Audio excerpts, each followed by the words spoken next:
$375 million में भारत से Philippine ने मिसाइल सिस्टम खरीदने का ऐलान किया है, जिसके लिए 2017 से कोशिश हो रही थी और भारत ने भरामूस और दीगर जो उनके मिसाइल्स हैं वो फिलिपाइन को देने का ऐलान किया है। चीन के जितने भी मुखालिफ ममालिक हैं, भारत उनके साथ ताल्लुकात बना रहा है। तो इस मिसाइल की जितनी भी प्रोडक्शन है, मैन्युफैक्चरिंग है, कंपोजिंग है और उसके बाद एक्सपोर्ट भी है, वो भी इंडिया खुद कर रहा है। एक बहुत बड़ी अचीवमेंट है इंडिया की। डेफिनेटली इंटरनेशनल मार्केट पर भी एक पॉजिटिव इमेज जाएगा। परचेज कर लिया है, जैसे कि हमेशा से इंडिया जो है बहुत ही अक्लमंदाना फैसले करता आया है। वो ये नहीं चाहते हैं कि वो जो है ना किसी के ऊपर डिपेंड करें। उन्होंने परचेज कर लिया, उनसे बहुत ही अच्छी अचीवमेंट है, बहुत ही बड़ी अचीवमेंट है। अब वो इसके जो है ब्रह्मोस मिसाइल जो है वो उनके पास होगा तो दूसरे कंट्रीज को जो है एक डर होगा कि क्या वजह है कि भारत में 5000 से ज्यादा डैम कहा जाता है और पाकिस्तान में कोई डैम बनाने का एक मसला पड़ जाता है, अजाब आ जाता है। वो बहुत और भी बहुत सारी ऐसी चीजें जो मेक इन इंडिया के प्रोसेस के थ्रू जो है वो बन रही है और मांगने वहां पहुंच जाते हैं, दे सखिया राय खुदा, शर्म भी नहीं आती हमें, और हमें एटमी कुव्वत है और मांगने के लिए कशकोल लेके फिर रहे होते हैं। ये अचीवमेंट है, इससे अब उनकी वजह से जो है डर रहेगा कि अगर हैंकी फैंकी कोई की तो इंडिया जो है वो ये चीज कर सकता है।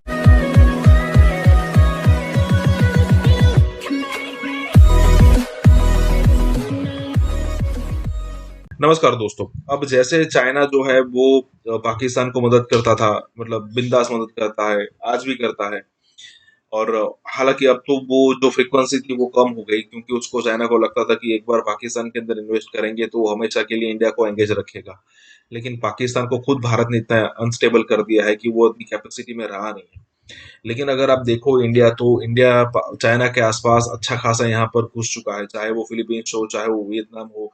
पिछले दिनों आपने सुना होगा कि तकरीबन 400 मिलियन डॉलर के आसपास की मिसाइल्स जो है इंडिया फिलीपींस को बेच रहा है, और वो शायद जा चुकी है या फिर अब कुछ ही समय में उसको डिलीवर कर दिया जाएगा। मतलब ये देखने वाली बात है कि चाइना के आसपास के कंट्री जो डरा करते थे, अब उनके पास कोई ना कोई ताकत आ रही है जिससे वो डिफेंड कर पाएंगे खुद को, कहने का। और ये चीजें डराती है। चाइना को भी लगता है कि भाई जो हमारी हेजेमनी थी साउथ एशिया के अंदर, साउथ चाइना सी के अंदर, वो थोड़ी थोड़ी कम होती दिख रही है, और इन सारे कंट्रीज आसपास के उनको मोरल सपोर्ट तो इंडिया का होता ही होता है। यहाँ पर यही बात हो रही है। इसी के साथ ये वीडियो शुरू करते हैं। खबर है ये फिलिपाइन और भारत के ताल्लुकात के हवाले से है। रॉयटर्स ने दावा किया है, रिपोर्ट दी है कि $375 मिलियन में भारत से फिलिपाइन ने मिसाइल सिस्टम खरीदने का ऐलान किया है, जिसके लिए 2017 से कोशिश हो रही थी और भारत ने भरामूस और दीगर जो उनके मिसाइल्स हैं वो फिलिपाइन को देने का ऐलान किया है। चीन के जितने भी मुखालिफ ममालिक हैं, भारत उनके साथ ताल्लुकात बना रहा है ताकि साउथ चाइना सी के अंदर भारत चीन के खिलाफ है जो बागी हैं उनकी कमान कर सके।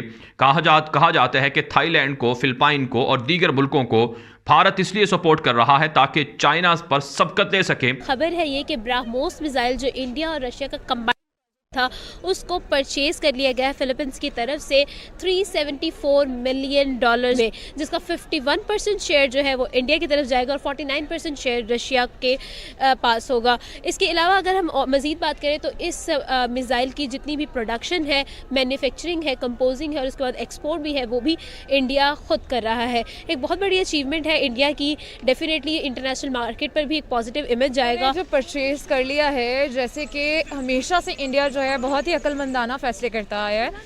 वो ये नहीं चाहते हैं कि वो जो है ना किसी के ऊपर डिपेंड करें। उन्होंने परचेज कर लिया, उनसे बहुत ही अच्छी अचीवमेंट है, बहुत ही बड़ी अचीवमेंट है।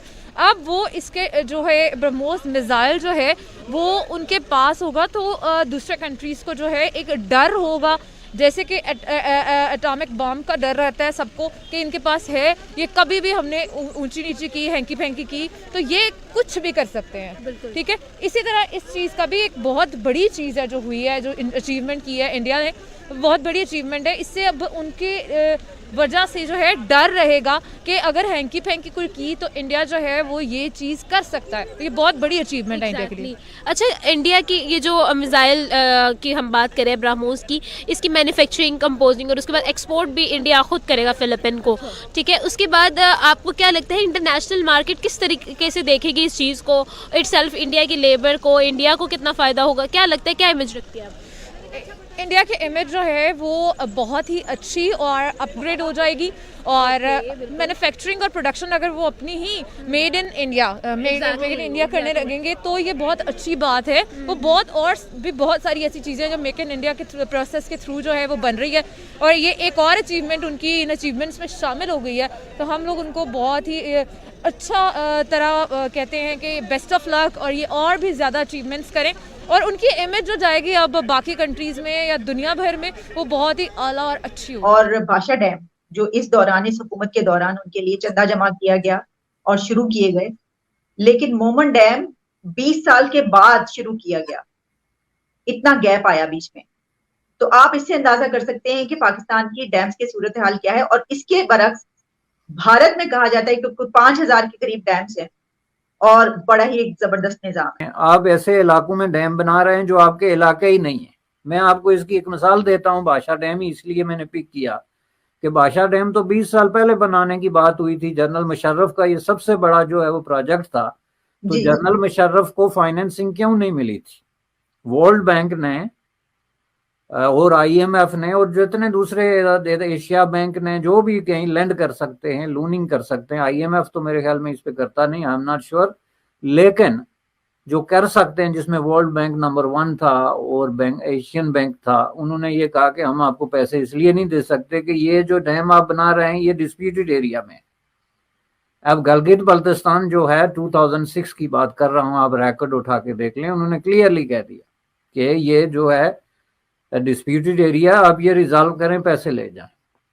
मुशर्रफ को जाहिर है उस वक्त ये प्रोग्राम ड्रॉप करना पड़ा चूंकि जाहिर है फाइनेंसिंग नहीं हो रही थी। उसके बाद जाके दोबारा जो है इमरान खान के दौर में इन्होंने जो है वो वर्ल्ड बैंक से, एशियन बैंक से, सारे इदारों से रब्ता किया, उन्होंने मना कर दिया और ये एक बहुत बड़ी स्ट्रगल रही है 6 साल में, जिसमें कि इमरान खान से पहले भी जो है वो नवाज शरीफ दौर के में भी जो है उन्होंने मुख्तलिफ इंस्टीट्यूशन से रब्ता किया और उनका यही जवाब था कि ये डिस्प्यूटेड एरिया में इन्वेस्टमेंट नहीं कर सकते, जिसका मतलब ये है कि आप जो है वो कश्मीर इशू, चूँकि गिलगित बल्तिस्तान कश्मीर इशू के साथ जुड़ा हुआ था, तो इसको रिजॉल्व करें।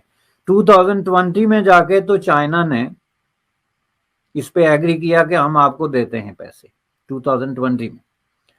अब आप जरा इसमें देखें कि चाइना ने क्यों एग्री किया। इसलिए कि जाहिर है चाइना से ज्यादा कौन जानता है कि ये डिस्प्यूटेड एरिया है, चाइना के तो बिल्कुल ही बगल के नीचे। हम दोनों ही काम है हमारे, हम मैदान से दौड़े हुए भी हैं और रो रो के प्रोग्रामों में, जैसे अभी हम रो रहे हैं, वो जी अब क्या करें जी, अब उम्मत मुस्लिमा क्यों नहीं आ रही। दूसरी बात, जो ताकतवर है वो हमेशा उसका राज रहा है, मौजूद भी है, आइंदा भी ऐसा ही रहेगा।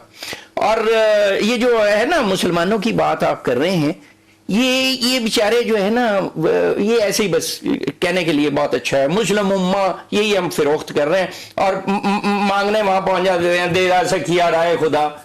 शर्म भी नहीं आती हमें, और हमें एटमी कुव्वत है, अपने अल्लाह से बड़े एटमी कुव्वत है और मांगने के लिए कशकोल लेके फिर रहे होते हैं।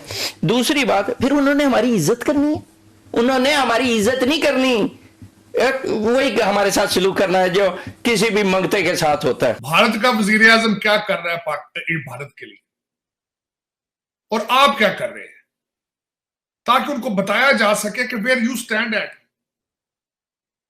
मैं यहां पे ये पाकिस्तान बैशिंग नहीं करना चाह रहा हूं, मैं भारत के गीत नहीं गाना चाह रहा हूं, लेकिन ये बताना चाहता हूं कि आपके पड़ोस में आप जैसे लोग जो हैं वो दुनिया में कहां जा रहे हैं। मोदी साहब अपना 3 यूरोपियन कंट्री का एक सक्सेसफुल दौरा करके वापस आए हैं। उससे पहले 2+2 वो यहाँ पे वॉशिंगटन DC में डायलॉग हुआ है, और आप कहां हैं? वो फ्रांस से राफेल तैयारे और ले रहे हैं और एक शिप कैरियर लेके आ रहे हैं, और आपका वजीर आजम जो है वो प्याला पकड़ के खैरात का पहले सऊदी अरेबिया के जाके कदमों में पड़ा है, उसके बाद वो मिडल ईस्ट गया है, उसके बाद चाइना माफिया मांगेगा जाके वो जो आपने वो उनके चाइनीज लोगों को मार रहे हैं, और जो सी पैक के ऊपर आप उनका 26 करोड़ डॉलर खा गए हैं, हड़प कर गए हैं, जो लंदन और दुबई पहुंच चुका है। और आप ये आपको बताना चाहिए, मैं समझता हूं ये बिल्कुल नाइंसाफी होगी कि आपके मीडिया ने बिल्कुल 2+2 को भी नहीं कवर किया, और मोदी साहब का जो एक दौरा था उसको भी कवर नहीं किया। और ये भी नहीं बताया कि रूस, आप तो एक चिट्ठी लहराते फिर रहे हैं, वो भारत रूस से तेल ले रहा है मुसलसल, एफएल तैयारे वो डिस्कस हो रहे हैं, वो यूरोपियन कंट्रीज के साथ ट्रेड को डिस्कस कर रहे हैं, और आपके एक्स वजीर आजम फराग गोगी को प्रोटेक्ट कर रहे हैं। हाँ, ये दुख जरूर है कि आपका पड़ोस जो है वो बुलंदियों को टच कर रहा है और आप पस्तियों को टच कर रहे हैं। अमेरिका तो कामयाब हो गया, चंद टकों की खातर हमने मुल्क की सलामती और अमेरिका नामंजूर सारा कुछ बेच दिया, आपका मतलब है? जी भट्टी साहब, बदकिस्मती से चूंकि अमेरिका की पेनिट्रेशन पाकिस्तान के निज़ाम में बहुत ज्यादा है। देखिए, हिंदुस्तान में अमेरिका की इतनी पेनिट्रेशन नहीं है कि वो वहां पे हुकूमतों को इन्फ्लुएंस कर सकती। ने कहा था कि जी ये तो बिल्कुल मेरा ख्याल मालिक साहब कह रहे थे कि ये रेड एरिया, रेड गो नॉन गो एरिया है। देखिए, न्यूक्लियर प्रोग्राम को कंटिन्यूसली इवॉल्व होना होता है। न्यूक्लियर कैपेबिलिटी, मिसाइल और बॉम्ब रखना कुछ भी मैटर नहीं करता अगर आपके पास उसको डिलीवरी सिस्टम ना हो। फिर अगर आपके पास डिलीवरी सिस्टम रिडंडेंट हो जाए, फिर आपको बेहतर डिलीवरी सिस्टम चाहिए होते हैं। जैसे हिंदुस्तान ने भी एक एक्सपेरिमेंट किया, हमारे ऊपर हाइपरसोनिक, उन्होंने सुपरसोनिक मिसाइल गिराए देखने के लिए कि क्या हम उसको डिटेक्ट कर सकते थे, और उन्होंने देखा कि हम नहीं कर सकते थे, हमें बाद में पता चला। तो जब तक आप अपने सिस्टम्स को, डिलीवरी सिस्टम्स को और डिटेक्शन एबिलिटी को इंप्रूव नहीं करते, आपके पास बेशक बम हो, उससे क्या फर्क पड़ता है? कोई फर्क नहीं पड़ता उससे। मालिक साहब, आप कुछ कहना चाह रहे हैं? लेकिन जी, मेरा ख्याल है कि बहुत ज्यादा इसको हमने बहुत हाई प्रोफाइल एक साजिश भी बना दिया है। मैं एक अनपॉपुलर ओपिनियन देने लगा। हमारे यहाँ झगड़े किस बात पे हुए थे? इमरान खान साहब के या फौज के डिफरेंसेस कहाँ से हुए थे? डिफरेंसेस को एक्सप्लॉइट करना और क्रिएट करने में बड़ा फर्क है। पाकिस्तान को और हिंदुस्तान के दरमियान में आपको लगेगा कि ऑप्टिक्स बहुत इंप्रूव हो जाएंगे, हाई कमिश्नर्स वापस आ जाएंगे चंद दिनों में, फॉरेन मिनिस्टर्स की मुलाकात होगी, उसके बाद हिंदुस्तान और पाकिस्तान के दरमियान एक लगेगा कि भाई ट्रेड की बात हो रही है, इन्वेस्टमेंट की बात हो रही है। कश्मीर पे हिंदुस्तान की पोजीशन को एक्सेप्ट करने का जो लॉलीपॉप है वो ये होगा, जो इंडिया ने पहले ही प्लान करके रखा है। उनका स्क्रिप्ट ये है कि वो कश्मीर को आर्टिकल 370 की बजाय 371 दे देंगे। तो जम्मू और कश्मीर को दोबारा स्टेटहुड देंगे, जो भी यूनियन टेरिटरीज हैं वो पहले दे देते, वो सिर्फ वेट कर रहे थे कि पाकिस्तान में कोई ऐसा रजीम आ जाए जिससे उसकी एक्सेप्टेबिलिटी हो। तो जब वो चीज होगी तो पाकिस्तान में एक आम आदमी को यह पैगाम जाएगा कि मौजूदा हुकूमत ने हिंदुस्तान से भी बहुत बेहतर नेगोशिएशन कर ली है, इकोनॉमिक हालात बेहतर कर दिए हैं। और पाकिस्तान में आप जैसे आपने देखा कि बलोच, ये जो खातून से हमला करवाया गया, दहशतगर्द खुदकश हमला करवाया गया, अगर ये मैसेज दिया जा रहा है चीन को कि भी पाकिस्तान के अंदर कैपेसिटी नहीं है, डिटर्मिनेशन नहीं है, हिम्मत यानी बेसिकली स्किल ही नहीं है आपके इंटरेस्ट को प्रोटेक्ट करने की। इस पे मैं एहतजाज करना मेरा एक फंडामेंटल, मेरे डीएनए का हक है कि मैं जरूर ये चीखूं इसके ऊपर कि हम कहां जा रहे हैं और पड़ोस कहां जा रहे हैं। ये जरूर मेरा हक बनता है। और उसके बाद देखें कि मेरा मकसद किस तरीके से मीटिंग्स, जिस तरीके से रिसीव किया गया, मैक्रोन ने रिसीव किया है, अगले 5 साल का वो लीडर है। यूरोप को फ्रांस लीड करना चाहता है। मोदी साहब के पास अभी 2 साल बचे हैं, लेकिन वो क्या बातें कर रहे हैं और हम कहां जा रहे हैं। मैं जिस तरह, मुझे अफसोस, मैं देख रहा था कि जिस तरीके से मोदी साहब has done a wonderful trip outside, इनका जिस तरह the people received him, Vande Mataram के नारे लग रहे हैं हर जगह पे, जिस तरीके से वापस आए, जिस तरीके से जयशंकर साहब की फॉरेन पॉलिसी हो, सारा कुछ वर्सेस मैं जब अपने आप को देखता हूं शर्मिंदा होता हूं एज अ पाकिस्तानी। तो मैं अब इसमें आपने जो बातें की है मैं वो बिल्कुल मैं उनसे सेकंड करूंगा चीमा साहब, लेकिन इस एम्बैरेसिंग। मेरा मकसद है कि एक क्राइसिस नहीं है, एक क्राइसिस के ऊपर क्राइसिस। लफ्ज इस्तेमाल हो रहा है चीमा साहब, जो दुख के साथ कहूंगा, लफ्ज इस्तेमाल हो रहा है खाना चाहिए। आप लाशें देखना चाहते हैं, आप गरीब लोग देखें ना, जलसों में कोई ज्यादा पढ़े लिखे, कोई इंटेलेक्चुअल लोग नहीं आते। जो पढ़े लिखे माँ बाप होते हैं तो अपने बच्चों को पढ़ाई पे तवज्जो देते हैं, ए लेवल पे, ओ लेवल पे, इन चीजों पे। उनके लौंडे लपाड़े जाके, कोई मेरा मकसद दमादम बस्त कलंदर वो डीजे बट को तो नहीं देखते ना वो जाके। तो आप डीजे बट के सपोर्टरों की लाशें देखना चाहते हैं और उन पे सियासत करना चाहते हैं। This is what the destination of Pakistan right now. लेकिन और बताने का मकसद ये है, खान साहब के 3 बच्चे हैं, तीनों लंदन में बैठे हैं, और जो जिनका आप कह रहे हैं शहबाज गिल साहब, वो भी ग्रीन कार्ड होल्डर हैं। उनको इतनी नफरत है अगर अमेरिका के साथ, तो ऐलान क्यों नहीं करते कि मेरे बच्चे वापस आ जाए और मैं ग्रीन कार्ड अपना वापस दे देता हूं। एक मिनट लगता है कि फौरन वापस भेज दें अमेरिकन एम्बेसी में अपना ग्रीन कार्ड, लेकिन नहीं, क्यों करेंगे वो? सबका मुस्तकबिल बाहर में। जो बंदे डिपोर्ट होकर सऊदी अरेबिया से आएंगे 5-5 साल जेल काट के, उनको पता होगा पीटीआई ने हमारे लिए क्या किया या नून लीग क्या कर रही उनके लिए।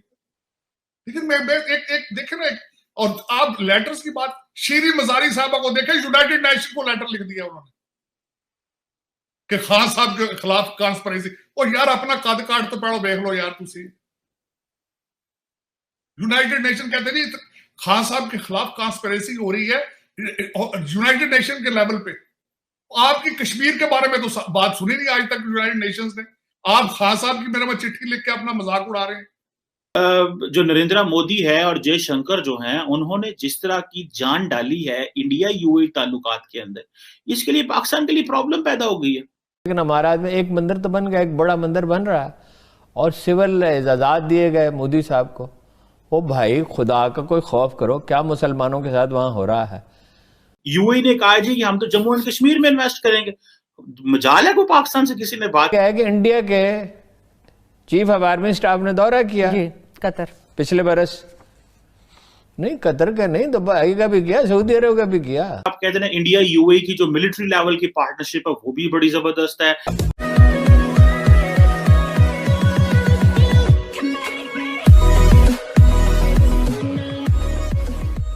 नमस्कार दोस्तों, अब यहाँ पर बात हो रही है कि प्रधानमंत्री मोदी ने जब से 2014 में जो अपना कार्यभार संभाला था उसके बाद तुरंत ऐसा हुआ है कि उन्होंने अरब कंट्रीज़ के साथ रिलेशन बहुत ही अलग लेवल के सुधारने शुरू किए थे, खास करके सऊदी अरेबिया और उसमें सऊदी अरेबिया और यूएई, और उसमें भी अगर आप दोनों कंट्री में कंपेयर करो तो यूएई में। और उसके बाद ऐसी न्यूज़ आई है यूएई की तरफ से कि हम कश्मीर के अंदर इन्वेस्टमेंट करेंगे। ज़रा सोचिए, क्या कोई मुस्लिम कंट्री ऐसा सोच सकता है कि पाकिस्तान का प्रेशर वो ना झेले और वो बात करे कि मैं जो है ना इन्वेस्टमेंट करूँगा यूएई के अंदर? क्या कभी ऐसा हो सकता है? ये हमारे विदेश जो विभाग है या फिर कहो कि हमारी जो पॉलिसी है उसका ही एक जादू है कि ये सारी चीज़ें हो रही है, और वही चीज़ जो है वो पाकिस्तान को पसंद नहीं आती। और यहाँ पर यही बात हो रही है कि कैसे प्रधानमंत्री मोदी ने जो एक नॉर्मल रिलेशन थे अरब कंट्रीज़ और इंडिया के, उसमें इतना बड़ा प्रोग्रेस की है, उतनी बड़ी प्रोग्रेस की है कि आज वो सारे कंट्रीज़ खुल कर कह रहे हैं कि हमारा जो आने वाले दिनों में इन्वेस्टमेंट होगा वो सिर्फ और सिर्फ इंडिया में होगा। इसी के साथ ही वीडियो शुरू करते हैं। और मजे की बात यह है कि फॉर लॉन्ग पाकिस्तान ने अपनी एक मोनोपोली रखने की कोशिश की मुस्लिम वर्ल्ड में। उस मोनोपोली को समवेयर इट सीम्स कि इंडिया ने तोड़ने की कोशिश की और बहुत हद तक वो कामयाब हुआ। इससे पहले वो 2015 में बेसिकली गए थे।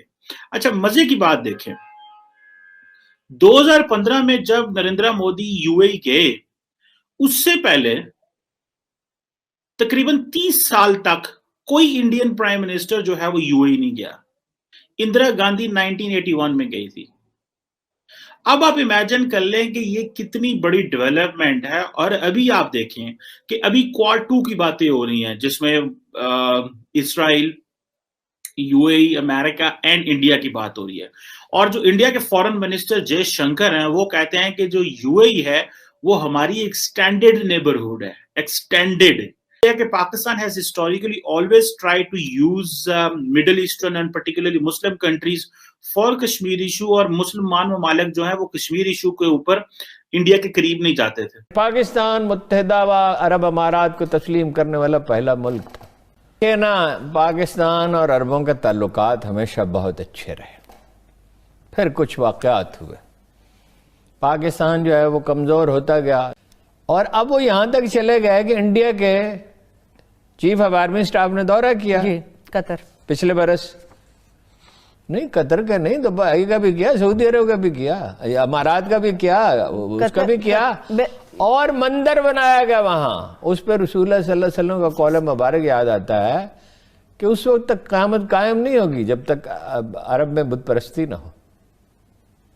और वो सऊदी अरब में तो नहीं हो सकता, मुमकिन नहीं है, वहाँ तो बहुत मज़ामत होगी। लेकिन हमारा में एक मंदिर तो बन गया, एक बड़ा मंदिर बन रहा है और सिविल इजाज़त दिए गए मोदी साहब को। ओ भाई खुदा का कोई खौफ करो, क्या मुसलमानों के साथ वहाँ हो रहा है। यहाँ फिर यह कि कश्मीर पे बड़ा बोलते थे तो लिहाजा वो बात नहीं होती थी। तो उस जब तक पाकिस्तान का इन्फ्लुएंस रहा वो तब तक तो चीजें ठीक रही। इंडिया भी उस वक्त ग्रो नहीं कर रहा था, चीजें उतनी फास्ट नहीं थी, इंडिया की इकोनॉमी भी उस तरह नहीं थी, पॉपुलेशन को भी नहीं लिया जा रहा था, सप्लाई चेन भी नहीं था, इंडियंस का रोल भी मिडल ईस्ट में पर्टिकुलरली सऊदी अरेबिया यूएई में नहीं था, तो चीजें बिल्कुल डिफरेंट थी। लेकिन अभी ये पिछले 10-15 सालों में चीजें बिल्कुल बदल के आ गई हैं, सामने आ गई हैं। और बिकॉज ऑफ दिस ग्लोबलाइजेशन, जिस तरह ये free flow of goods move जो है वो हुआ, आइडियाज हुआ है और जो है वो लोगों का फ्री फ्लो हुआ है, बहुत सारी चीजें बदली हैं। और फिर जिस तरह आप कहते हैं ना, इंडिया यूएई की जो मिलिट्री लेवल की पार्टनरशिप है वो भी बड़ी जबरदस्त है। आपको पता है कि रिसेंटली इंडियन आर्मी चीफ जो थे उन्होंने विजिट भी किया, सऊदी अरब का भी किया और यूएई का भी किया था। सो इंडिया, फिर यूएई की जो हाई लेवल लीडरशिप है वो भी इंडिया आई है। और नरेंद्र मोदी का यूएई में जाना क्या वैल्यू रखता है। ये 5 अगस्त 2019 नरेंद्र मोदी ने विजिट किया तो क्राउन प्रिंस मोहम्मद बिन ये जो जैद साहब हैं, इन्होंने उनको हार पहनाया और हाईएस्ट जो यूएई का जो अवार्ड था वो दिया। अब पाकिस्तान में यहाँ पे बड़ी जो है वो शोर मच गया कि जनाब ये क्या बात हुई कि आप जो है वो नरेंद्र मोदी को हार पहनाते हैं। यूएई ने कहा जी कि हम तो जम्मू एंड कश्मीर में इन्वेस्ट करेंगे। मजाल है को पाकिस्तान से किसी ने बात की, मैंने इस पे बड़ा बोला था मैं। अब जो अगर आप देखें कि जो नरेंद्र मोदी है और जयशंकर जो हैं, उन्होंने जिस तरह की जान डाली है इंडिया यूएई ताल्लुकात के अंदर, इसके लिए पाकिस्तान के लिए प्रॉब्लम पैदा हो गई है। कुछ यूँ है कि बस अंधेरे में अपने हाथ पांव हिला रहे हैं और हमें कुछ समझ नहीं आ रही, और इस वजह से हमारी अब कोई पॉलिसी रही नहीं। सच्ची बात तो ये है कश्मीर पे, ये दुख की बात है। इसमें मैं इस हुकूमत को ठीक है, ये जो इनका एक किस्म का कैजुअल एक अप्रोच रही है कश्मीर के हवाले से, वो तो इनको अब सारी ज़िंदगी हॉन्ट करेगी। लेकिन पिछली हुकूमतों ने भी अपना अपना पूरा इसमें डाला है हिस्सा, हमारी कश्मीर की जो पॉलिसी है उसको कमज़ोर करने में। लेकिन क्वेश्चन ये है कि क्या आप एकतरफ़ा तौर पे हर चीज़ दे देंगे भारत को। और अब तो यहाँ अब अगर ये हालात हो गए हैं कि मुसलमान ममालिक MOUs साइन कर रहे हैं भारत के साथ, और फिर अगर आप देखेंगे कि कुछ आने वाले महीने सालों में कुछ बईद नहीं है कि वहाँ पे UAE की कॉन्सुलेट भी खुल जाए, ईरान भी अपनी कॉन्सुलेट वहाँ खोल ले, कुछ पता नहीं है। अगर हमारी सफारतकारी पे का ये हाल है कश्मीर के मामले को लेकर, तो फिर आप किसी चीज़ की भी तवक्को रख सकते हैं कि ये भी हो सकता है। मैं तो बिल्कुल अब जो है इस बारे में मुझे तो अब परेशानी सी लाहक हो गई है। तो क्वेश्चन ये है कि वो देखिए इंडिया आज कहाँ पहुंच रहा है, वो 75 साल में कहाँ पे हैं, और हमारी वैल्यू ये है कि एक कांग्रेस वुमेन अमेरिका से आ जाए तो सारी हुकूमत लेट जाती है उसके आगे। सो ये जी अच्छा, एस जयशंकर साहब, मतलब जिस तरीके से भी 2+2 में उन्होंने अमेरिका में बात की, रशिया से वो ऑयल लेते हैं, अमेरिका के साथ उनका एक स्ट्रेटेजिक पार्टनर है, चीन के साथ उनकी 120 अरब डॉलर की तिजारत हो रही है। सर, तीनों डिफरेंट ममालिक के साथ वो इतना अच्छे से मैनेज करते हैं, और हमसे एक ईरान और सऊदी अरेबिया मैनेज नहीं होता। बाकी मैं अमेरिका और चीन और रशिया की तो बात ही नहीं कर रहा। ये सारे सियासतदान जितने भी मौजूद है ना सर, ये फखर भाई, ये सब के सब एक चीज में ये पर्सनली फील कर गए हैं, जैसे अमेरिका ने इनके साथ किया है, या जैसे नरेंद्र मोदी ने इनके साथ किया है, या जैसे मोहम्मद बिन सलमान जो इनके साथ किया है। पाकिस्तान श्रीलंका से कुछ इंचेस पीछे है आज। अगर देखा जाए तो शहबाज शरीफ साहब तो वहां पे डेफर्ड पेमेंट्स में तेल लेने के हैं, अगर वो ना लेकर आए तो आपके हालात तो बिल्कुल श्रीलंका की तरफ जा रहे हैं। और ये चाहते हैं शायद, मेरे ख्याल ये दुख होता है, अफसोस होता है, क्योंकि मादरे मिल्लत है, दूसरी दुनिया तरक्की की तरफ जा रही है, आप पस्ती की तरफ आपका सफर हो ही नहीं रहा। आप कितना नीचे जाना चाहेंगे, कितना, कहां तक जाए?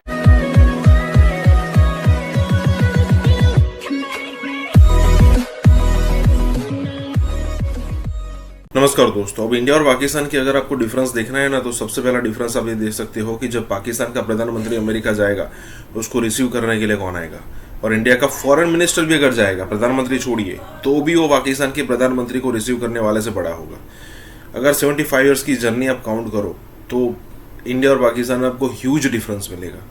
और यहाँ पर यही बात हो रही है कि भाई आखिरकार ऐसा कैसे होता है कि अमेरिका की कोई कांग्रेस वुमन मतलब कि जैसे इंडिया के अंदर कोई मेंबर ऑफ पार्लियामेंट है, सांसद है, मैं ऐसा नहीं कह रहा कि सांसद का कद छोटा होता है, लेकिन क्या कभी सांसद, इंडिया का सांसद कभी कहीं और जाएगा तो कोई लेट जाएगा? ऐसा नहीं है। अमेरिका का कोई सांसद अगर इंडिया में आएगा तो लेट जाएगा, हम इंडियंस लेट जाएंगे? नहीं, ऐसा नहीं हुआ। लेकिन अमेरिका का कोई सांसद या फिर आप कहे कि कोई कांग्रेसमैन, कांग्रेस वुमन अगर पाकिस्तान के अंदर जाएंगे ना, तो उनको यहाँ पर पता नहीं कितने हिसाब से सम्मानित किया जाएगा।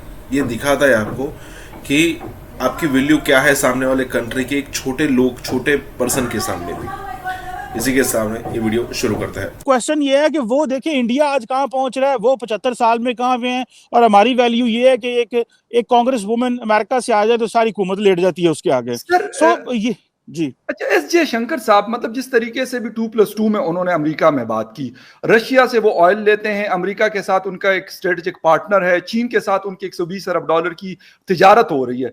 सर, तीनों डिफरेंट ममालिक के साथ वो इतना अच्छे से मैनेज करते हैं और हमसे एक ईरान और सऊदी अरेबिया मैनेज नहीं होता। बाकी मैं अमेरिका और चीन और रशिया की तो बात ही नहीं कर रहा। देखें फखर साहब, बात ये है कि उनको पता है उन्होंने क्या करना है।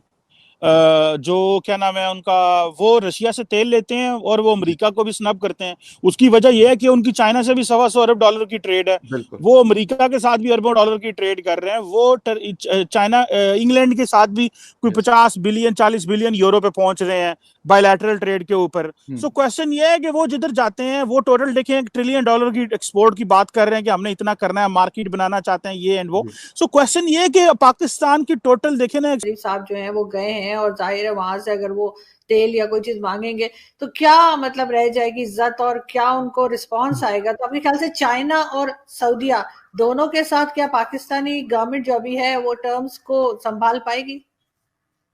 देखिए, जो कुछ पाकिस्तान में हो रहा है आजकल, आपका क्या ख्याल है? इंटरनेशनल कम्युनिटी उसको नोट नहीं कर रही।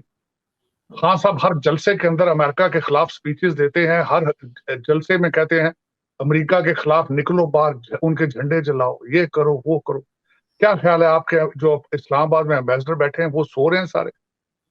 आप कहते हैं इज्जत वाले हालात का आपने सी पैक का सारा प्लान जो है IMF के हाथ में पकड़ा दिया था अमेरिकनों को। उस वक्त आपने नहीं सोचा ये बिल्कुल कि हम किस डायरेक्शन पे जा रहे हैं। आप जो कुछ भी करते हैं, मैं हमेशा ये आरजू कहता था हम डॉलर बेस हमारी पॉलिसीज है सारी, हर पॉलिसी के इससे पहले कि बहुत लेट हो जाए रोको इन चीजों को, और लेट होता जा रहा है। आप श्रीलंका से फ्यू इंचेस अवे हैं। आपके पास में जो फॉरेन रिजर्व पड़े हैं वो बाहर के लोगों के, सऊदी अरेबिया 72 घंटे के अंदर अंदर आपसे पैसे वापस ले सकता है, और आपके पास ना तेल के पैसे हैं ना पेट्रोल के। सऊदी इस वक्त श्रीलंका में 20-20 घंटे लोड शेडिंग है। वहां पे उनके बोर्ड ऑफ एजुकेशन बंद हो चुका है कि उनके पास पेपर नहीं है। उनके वहां पे उनकी एक्सपोर्ट इंपोर्ट हर चीज बंद हो चुकी है। तो आप कितना दूर है उस चीजों से? आप बहुत नजदीक। आपके लोग तो पैसे लेके तो इतनी तो औकात है हमारी लीडरशिप की कि ये उसी वक्त को बंदा है तो लेट जाते हैं। इमरान खान साहब जो है वो, सो मेरा ख्याल है कि ये इमरान खान साहब जो है इन्होंने हमारे साथ बड़ी ज्यादती की है, जुल्म किया है। एक मासूम लोग जो कि पढ़े लिखे हमारे भाई और कहीं हमारे अनपढ़ भाई, वो सारे इस चीज में समझ गए जैसे इमरान खान साहब उन्हें ट्रू लीडरशिप दे रहे हैं। देखें इमरान खान साहब देखें वो, आपको पता है जिस तरह एस्टैब्लिशमेंट के साथ पावर में आए हैं, सारी दुनिया को पता है। हम तो पहले ये बातें नहीं कर रहे थे, हम तो इमरान खान साहब की इज्जत करते थे कि यार चलो ठीक है यार, हाँ बहुत कुछ था इनके बारे में, लेकिन मैं तो कम से कम नहीं, फ्रैंकली स्पीकिंग कुछ नहीं कहता था इनके बारे में। मैं बड़ा खामोश रहता था। मैं कहता यार निजाम चलना चाहिए, मुल्क चले, मुल्क को नुकसान ना हो। और पता लग गया इन्हें शाही कोई नहीं, इन्हें जो कि पुत्र ही कोई नहीं। ठीक है, आपने जाते जाते एहसान फरामोश है, आपने जाते जाते जनरल बाजवा के ऊपर भी गन फेंका। वो बंदा जिसने आपको पावर में लाने के लिए क्या किया, आपको 1-1 रुपया पूरी दुनिया से लेके दिया, आपके लिए पूरा एक सेटअप चलाया उन्होंने ताकि यार, और वो कौन सा पावर, वो किसी को भी हाथ जिस पर रखते वो वजीर आज़म बन जाता। लेकिन उन्होंने कहा यार ये पॉपुलर चाय सा पता नहीं किड्डा कुछ चंगा बंदा है, ये पता नहीं की कर देगा। वो पता लग गया श्रीलंका से कुछ इंचेस पीछे है आज अगर देखा जाए तो। शहबाज शरीफ साहब तो वहां पे डेफर्ड पेमेंट्स पे तेल लेने के हैं, अगर वो ना लेकर आए तो आपके हालात तो बिल्कुल श्रीलंका की तरफ जा रहे हैं। और ये चाहते हैं शायद, मेरे ख्याल में इन्होंने जो मस्जिद नबी में किया, मेरे ख्याल में ये आखिरी चीज थी कि इन्होंने जो मेरा ख्याल है इससे आगे एक मुसलमान क्या जा सकता है। एयरपोर्ट पे आप सऊदी अरेबिया पे उतरते हैं with your passport, Pakistani passport, बल्कि मेरे पास अमेरिकन पासपोर्ट है लेकिन मुझे वो एज ए पाकिस्तानी वो तजलील करते हैं, आप सोच नहीं सकते। आपके लिए उन्होंने बिल्कुल अलकाबाद अलग रखे हुए हैं, मस्कीन, गरीब, इस तरह के अल्फाज आपको कहते हैं, थर्ड क्लास ह्यूमन आपको समझते हैं, और आपने फिर वहीं जाके वो किया है। वो क्या आप इस पे जितना भी अफसोस है, मैं मुस्लिम, मैं समझता हूँ हमारी दुनिया वहीं से शुरू होती है, वहीं खत्म हो जाती है। एक मुसलमान के लिए इनको शर्मो हया नहीं है कि इन्होंने वहां जाके भी वो किया है, भाई ठीक है, चोर है, उनको 2 मील बाद। ये सारे सियासतदान जितने भी मौजूद है ना सर, ये फखर भाई, ये सब के सब एक चीज में ये पर्सनली फील कर गए हैं, जैसे अमेरिकन ने इनके साथ किया है, या जैसे नरेंद्र मोदी ने इनके साथ किया है, या जैसे मोहम्मद बिन सलमान जो इनके साथ किया है। सो फॉरेन पॉलिसी फ्रंट के ऊपर तो कंप्लीट ब्लंडर था, ठीक है जी। और अभी रियाद की आपने बात की, रियाद में आपको पता है शाम जो इमरान खान साहब है, मोहम्मद बिन सलमान का जहाज लेके न्यूयॉर्क चले गए और वहां जाके बैठ के मलेशिया और टर्की के साथ बैठ के ये बातें करते रहे कि आए टीवी खोलते हैं। वहां से ही उन्होंने, मोहम्मद बिन सलमान ने जहाज वापस बुला लिया, वो टोरंटो से उन्होंने वापस बुला लिया, उन्होंने कहा इधर आ जा, एडे तुसी वड्डे जो है ना उम्मत मुसलमान के जो लीडर हैं, तुसी थल्ले गलत हो, ठीक है। वहां पे फिर पता नहीं किस तरह करके वापस ही आए। तो ये हमारे लीडरान जो है ना, ये सारे अपनी सियासत के लिए, अपनी हुकूमत बचाने के लिए ये रियासत के साथ खिलवाड़ कर जाते हैं। बात करनी है कि रूस और अमेरिका दोनों मुखालिफ मुल्क हैं, दोनों दुश्मन मुल्क हैं, दोनों के भारत के साथ दिफाही मुआहदे हो गए हैं, बड़े मेजर एग्रीमेंट है अमेरिका के साथ। आपका एक दो मेजर एग्रीमेंट हो गया रूस के साथ। दोनों में अमेरिका इंडिया की बेसेस इस्तेमाल कर सकता है, यहां रूस इंडिया की बेसेस इस्तेमाल कर सकता है। तो इसमें सर फिर फ्यूचर क्या है सर, फ्यूचर क्या है पाकिस्तान? मैं पूछ रहा हूं, मैं मुसलसल पूछ रहा हूं, मैं ढूंढने की खुद कोशिश कर रहा हूं कि हमें कौन बचाएगा। दूसरी तरफ वो अमेरिका का स्ट्रेटेजिक पार्टनर बन गया है, तीसरी तरफ रूस से भी वो उस स्पीड से दूर नहीं हुआ जिस स्पीड से वो अमेरिका के करीब चला गया। और बदकिस्मती से पाकिस्तान उतना रूस का भी एतमाद अपने ऊपर बहाल नहीं करवा सका जितना कि माजी में उसको इंडिया पे था। इसी तरह हमने इस गुज़िश्ता 4-5 सालों में चीन के एतमाद को भी ठेस पहुंचाया है।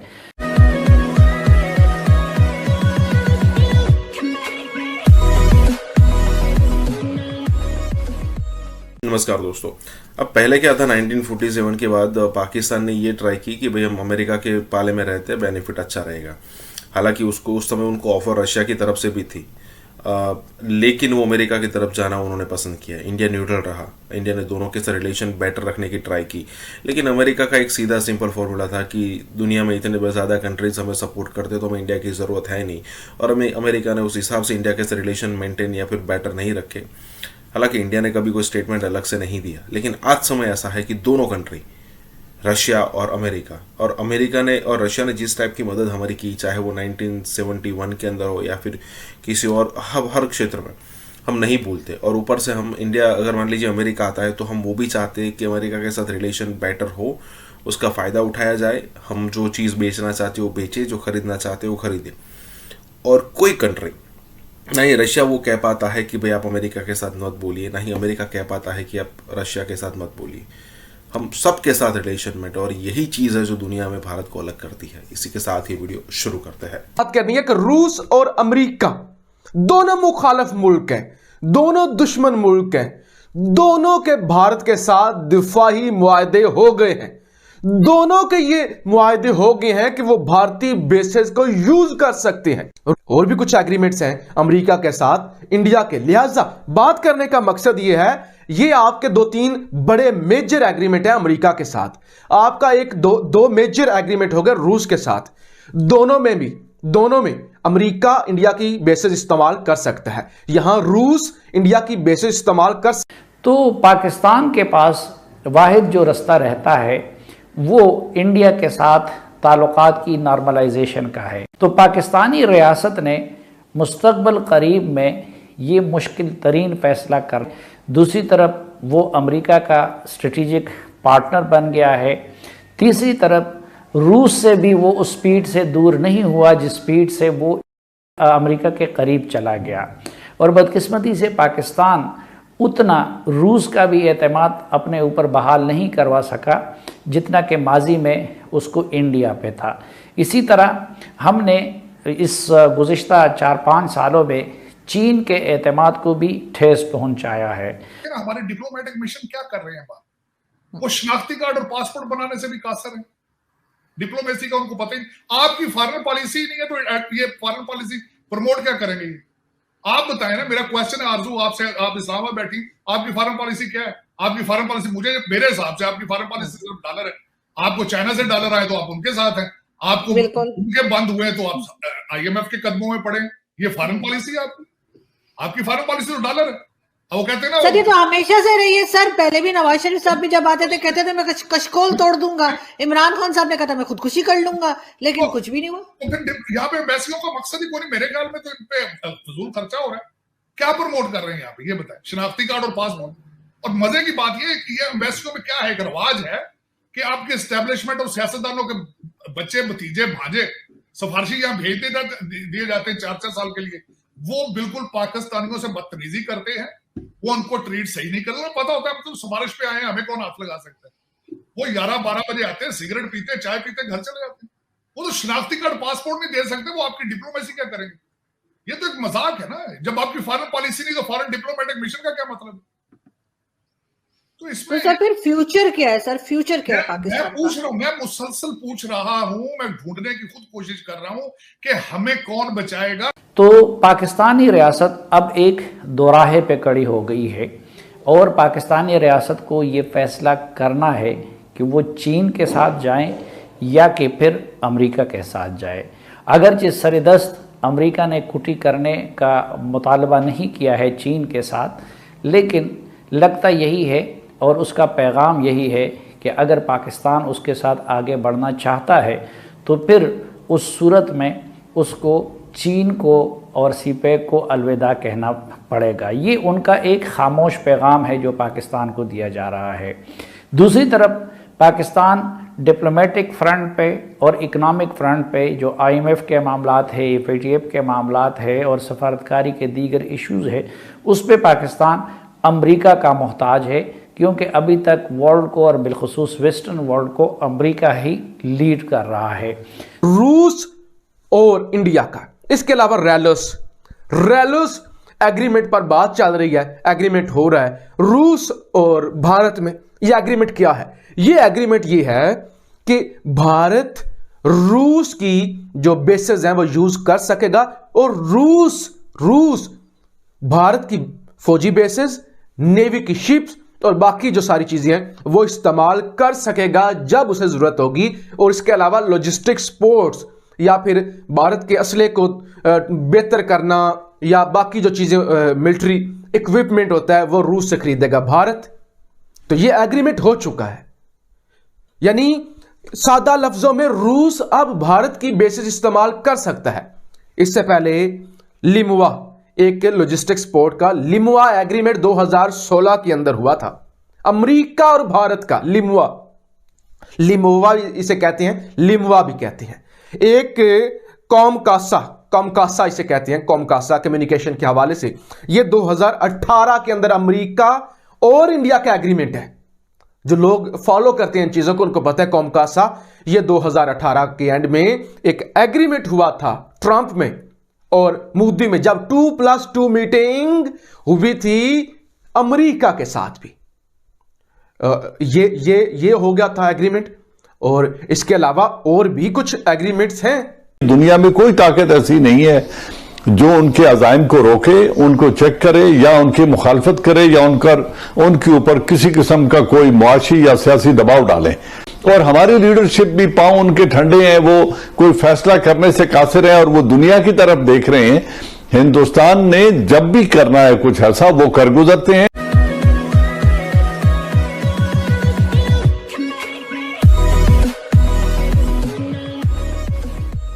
नमस्कार दोस्तों, अब आपको याद होगा कि 370-35 से हटने के बाद से पाकिस्तान ने बहुत प्रोपोगेंडा चलाने की ट्राई की कि भाई इंडिया के अंदर पता नहीं किस टाइप से मतलब एक इंडिया को आइसोलेट किया जाए। और ये पॉइंट ही ऐसा था कि भाई उसको ऐसा लगता था कि पहले इसी टाइप के पॉइंट पर पाकिस्तान को समर्थन मिलता था अमेरिका, यूके, फ्रांस, हर जगह से उसको ऐसा लगता था। तो इमरान खान ने बहुत ट्राई की, वो कश्मीर में भी गया, मतलब पाकिस्तान के ऊपर कश्मीर में भी गया, वहाँ पर कहा कि हम इस दिन को कश्मीरी डे मनाएंगे वगैरह वगैरह, मतलब इस टाइप की बात की। लेकिन दुनिया में किसी भी जगह से कश्मीर के मामले पर पाकिस्तान को सपोर्ट नहीं मिला। खास करके वो सपोर्ट चाहते थे अमेरिका का, यूके का, फ्रांस का, लेकिन किसी का भी सपोर्ट उनको यहाँ पर नहीं मिला और ये बात एकदम ख़त्म हो गई।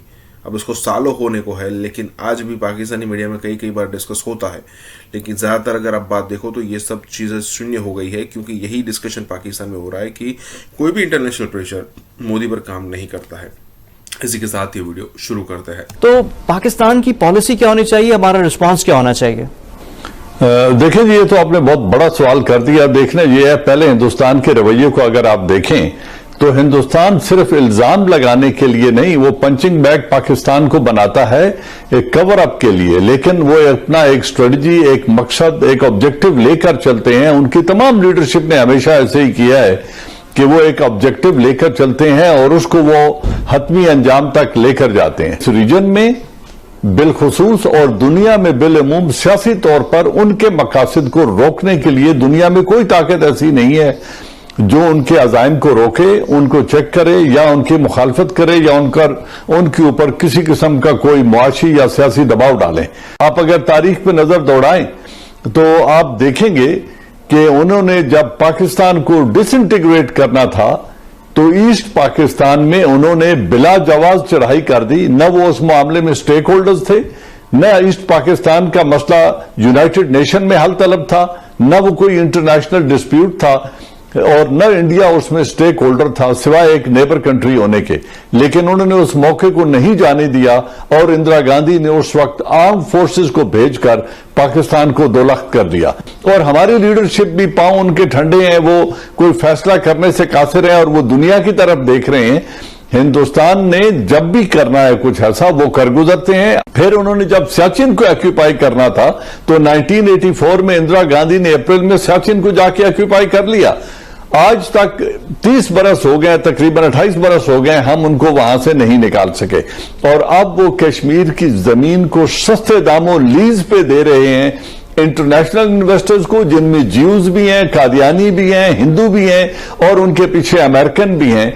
अगर वो ये इसमें अब्जॉर्ब करने में कामयाब हो जाते हैं और यहां पर वो अपने इजराइल और हिंदुस्तान अपने बेसिस बना लेते हैं कश्मीर के अंदर, तो फिर हम दिफाई जंग लड़ते रह जाएंगे। उस वक्त हम खुदा ना खास्ता कैजुअलिटीज भी उठाएंगे और पाकिस्तान आजाद कश्मीर का और गिलगित बल्तिस्तान का दिफा करने पे मजबूर हो जाएंगे।